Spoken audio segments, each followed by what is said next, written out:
Hola compañeros, mi nombre es Oliver Porfirio López Jiménez y el día de hoy hablaremos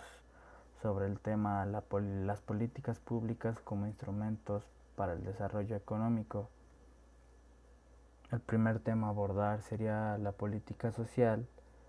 que sería definida como el instrumento que utilizan los gobiernos para regular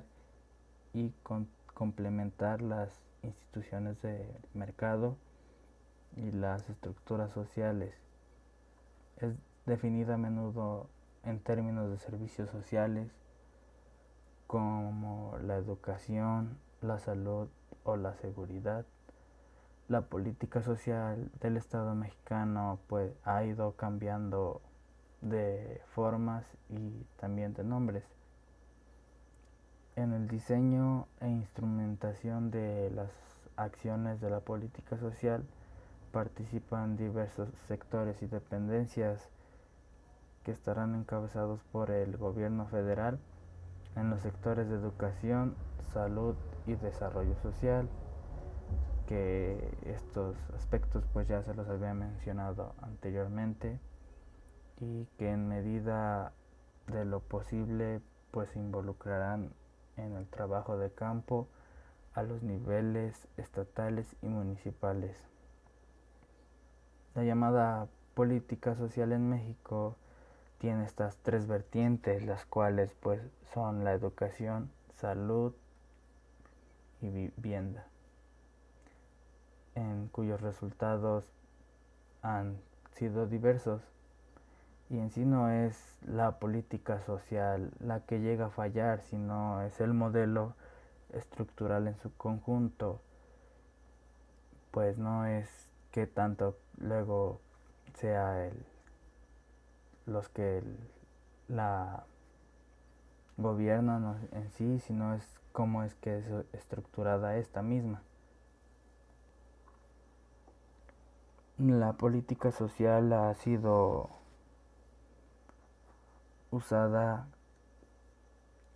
pragmáticamente por muchos gobiernos, esto pues para conseguir el respaldo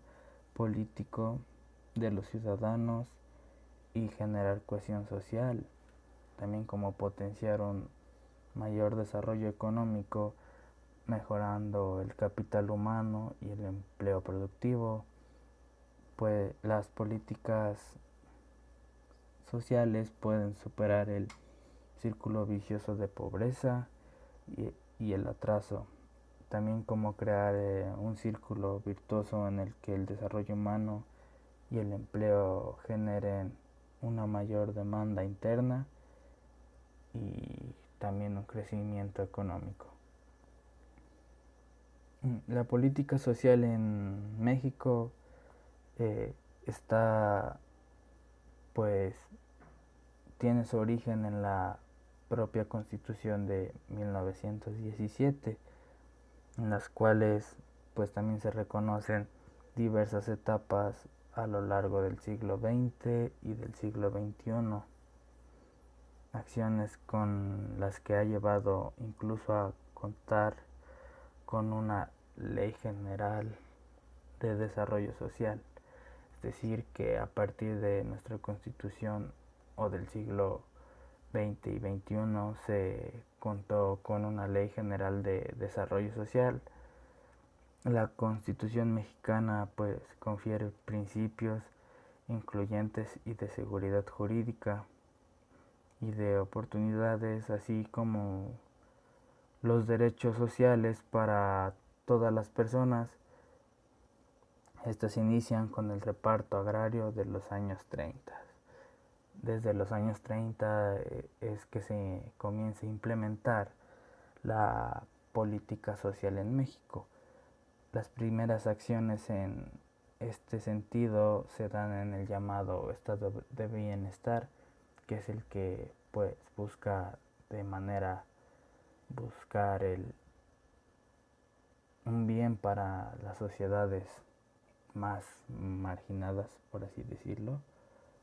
Y la seguridad social del Estado mexicano ha ido cambiando de formas y de nombres con el paso del tiempo. Se mencionaba anteriormente que México tiene tres vertientes en cuanto a la política social, que es la educación, salud y vivienda. Algunas de las instituciones de la política social que nacieron en México en los años 30 fueron el IMSS, que es el Instituto Mexicano de Seguro Social, el ISSSTE, que es el Instituto de Seguridad y Servicios Sociales de los Trabajadores del Estado, la CONASUPO, que era una tienda, por así decirlo, un supermercado donde supuestamente se compraban las cosas a un precio mejor que en otras, y el Infonavit. En los años 60, 70 y 80 fue que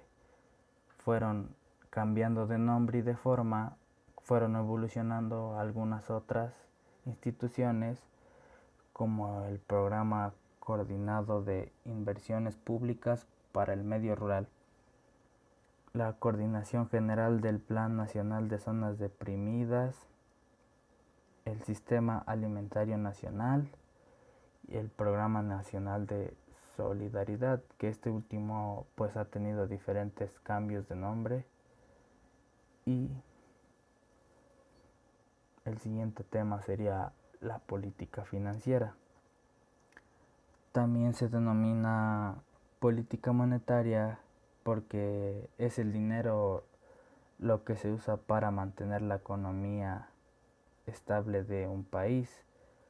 logrando el pleno empleo y la estabilidad de los precios, evitando en sí la inflación y obteniendo el crecimiento económico, de esta manera haciendo una balanza de pagos favorable para el mismo país. El objetivo de la política financiera será la conservación de la sociedad, la salvaguardia de su independencia, la seguridad del orden y la tranquilidad, tanto exteriores como interiores. Pues también entra aquí el progreso social, económico, educativo, sanitario y cultural. Las finanzas públicas son los ingresos y los gastos del Estado normalmente previstos en el presupuesto, pues la política financiera, como se menciona, serán todos aquellos gastos que el Estado tendrá, y de esta manera pues también tendrá la facultad de regularlos. Estas operaciones van a estar sujetas al principio de legalidad, que tienen por objeto pues realizar las funciones financieras de dicho estado. La actividad financiera tendrá que ver como ciertas estrategias para suponer determinados fines, y pues esta debe de conocer los efectos provocados por los instrumentos financieros, es decir, debe de ver qué tanto se gastan los ingresos y los gastos públicos, y el problema pues va a radicar en elegir los medios más eficientes para que tenga una función buena en el país. Enfocándolo en México, la conducción de la política financiera del Estado le corresponderá al Ejecutivo Federal, es decir, a nuestro presidente de la República, quien la realizará a través de la Secretaría de Hacienda, pues esta institución será quien deberá formular los proyectos de ley de ingresos y presupuestos de egresos. En cuanto a los ingresos del Estado, pues nuestra estructura gubernamental deberá de, ahora sí que, de proveerse de los medios económicos necesarios para enfrentar ahora sí que sus obligaciones de proveer los servicios públicos y para que ésta pues siga existiendo de manera continua. En general pues el Estado obtiene ingresos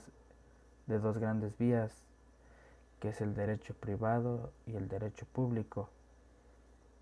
En cuanto a los ingresos presupuestales del Estado mexicano, tiene fundamentalmente tres fuentes, que son los tributarios, el pago de derechos y los ingresos del petróleo.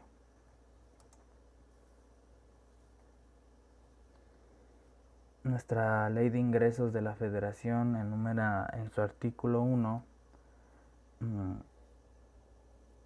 que en materia federal le corresponde obtener al Estado mexicano, es decir, los ingresos que en materia federal le van a corresponder obtener a nuestro Estado mexicano. Unos sería los ingresos del gobierno federal, el cual en estos ingresos el gobierno federal tiene derecho a obtener y se encuentran estos se encuentran en los impuestos, las contribuciones de mejoras, los derechos, las contribuciones no comprendidas en la ley de ingresos causadas en ejercicios fiscales anteriores pendientes de la liquidación o de pago. Otro aspecto sería los ingresos de organismos y empresas, entre los cuales se van a encontrar los ingresos correspondientes a los organismos y empresas paraestatales o de participación estatal y las aportaciones de seguridad social. Por último tenemos los ingresos de financiamientos, que en estos se encuentran todos los ingresos que el Estado mexicano percibe por concepto de endeudamiento público, incluyendo también entre ellos los diferimientos de pago. Los rubros de ingreso del gobierno federal se dividirán en tres, que son los tributarios, ingresos de organismos y empresas y los derivados de financiamiento. Los tributarios serían el impuesto sobre la renta, que es el ISR, el impuesto de valor agregado, que sería el IVA, el impuesto sobre tenencia o uso de vehículos, conocido o abreviado en sus siglas como TV, y el impuesto sobre automóviles nuevos, conocido en sus siglas como ISAN. Los ingresos de organismos y empresas, que sería Pemex, que son los petróleos mexicanos, la CFE, que es la Comisión Federal de Electricista, el IMSS y el ISSSTE. También aquí entrarían algunas cuotas, como son las cuotas para el seguro social a cargo de patrones y trabajadores, las cuotas para el Instituto Fondo de Vivienda para los trabajadores. Y por último tenemos los derivados de financiamiento, que sería el endeudamiento del gobierno federal interno y también el externo. El siguiente tema a abordar es el gasto público, que pues va a ser uno de los principales instrumentos de la política económica, de los cuales pues el Estado dispone para darle sentido y direccionalidad a los esfuerzos del desarrollo nacional. Es decir, en este se reflejará en cuánto ha avanzado el país en cuanto a su desarrollo nacional, o cuánto ha empeorado el país en este mismo aspecto que es el desarrollo nacional. Enfocándolo en nuestro país, México, el ejercicio del gasto público se realiza mediante la aplicación de presupuesto anualizado, que es propuesto por el Ejecutivo y autorizado por el mismo, y también pues por la Cámara de Diputados. En lo que compete a la integración y prestación de presupuesto de egresos de la Federación, se dividirá en tres. El primero es los ramos autónomos de conformidad con la que establece la ley de presupuesto y responsabilidad hacendaria. En cuanto a este aspecto, serían los ramos por medio de los cuales se asignan recursos a los poderes legislativo y judicial y a los entes autónomos o también conocidos como órganos constitucionales. El caso sería de la Comisión Nacional de Derechos Humanos o el Instituto Federal Electoral. El segundo aspecto son los ramos generales, que compete al gasto programable y no programable, que serían aquellos programas especiales que tiene diseñado el gobierno federal para dar cierto apoyo a determinados sectores de la economía nacional o a regiones o sectores de la población, mismo que se divide en lo que ya he mencionado anteriormente, que es el gasto programable y el gasto no programable. Por último, tenemos el gasto primario y costo financiero de la deuda pública, que sería el ramo administrativo, que serían aquellas dependencias y entidades que dependen del Ejecutivo Federal, pues tal es el caso de todas las secretarías del Estado, los tribunales agrarios, el Tribunal Federal de Justicia Fiscal y Administrativa, entre algunos otros.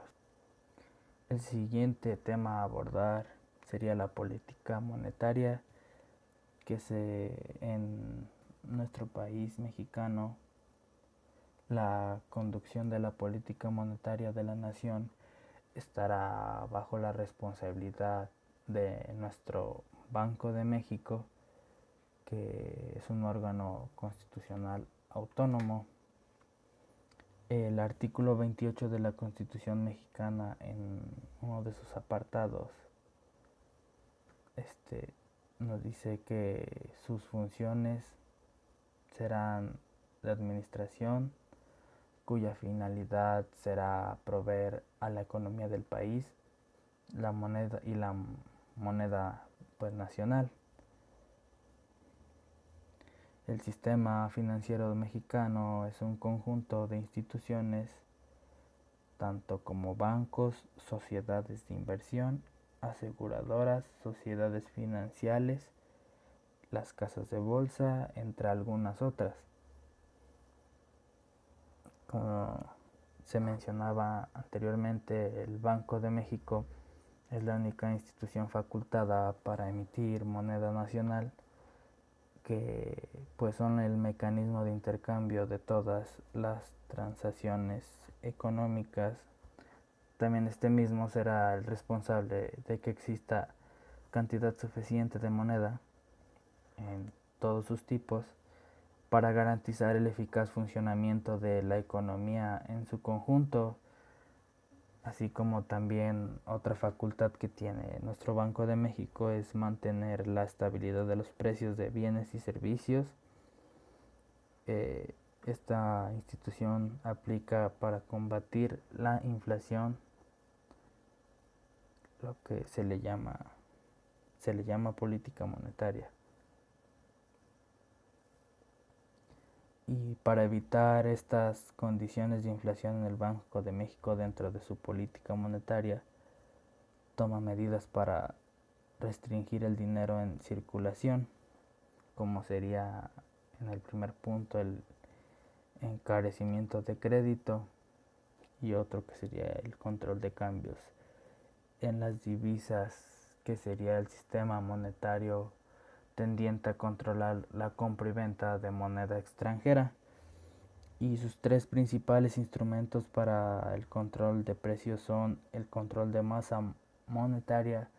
que es la calidad total de dinero efectivo en manos del público de un mercado, junto al dinero en reservas, divisa extranjera, y metales que este país contiene en posesión de los bancos centrales, también como el establecimiento de las tasas de interés, que sería establecer el precio de dinero de los bancos comerciales. Por último tenemos el manejo de las reservas de divisas. En cuanto a lo que me compete a exponer en este tema, sería todo. Lo siguiente le competirá a mi compañero Luis Jesús Gómez Tinoco, que nos expondrá cada uno de los temas restantes en cuanto a este tema. Gracias.